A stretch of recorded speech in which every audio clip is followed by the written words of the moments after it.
It starts at home. Hey y'all. So this is her story, part two.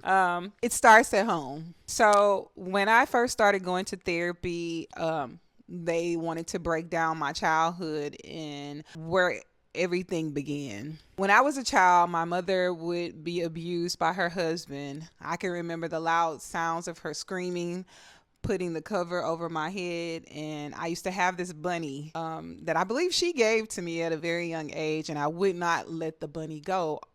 Clean up until I was married, until I gave my life back to Christ, and then I finally let the bunny go. I was traumatized my entire life from hearing those screams and hollering from my mother. Now the question would say, why would you let your children go through this if you were also a victim of it? There's a story about a frog. Have you ever heard this story about the frog? If you throw a frog in boiling water, they jump out. But if you put a frog in water and you turn the temperature up slowly, the frog will stay there until it dies. That's my story. I was just immune to the temperature of abuse. So it starts at home. The story that I'm going to tell you today was about when I was 16 years old. This is one of the instances where I knew that my boyfriend, who soon became my husband, was very violent. I came home one day after school. He had been cheating on me with another girl, so we split. He had a new girlfriend, and I didn't have a new boyfriend, but I was talking to a boy. The new boy had brought me home after school, and I let him in the home, my mom's house, right?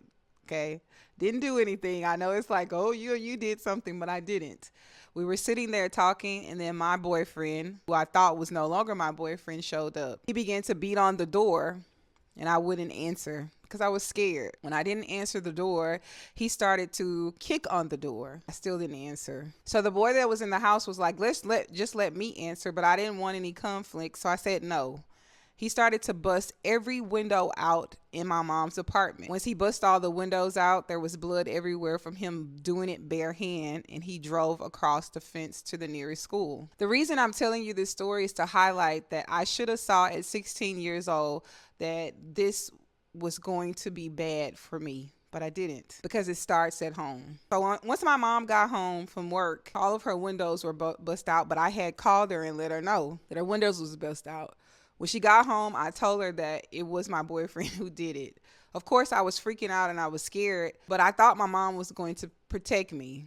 My mom instead and in turn started to beat me. And I know that a lot of parents who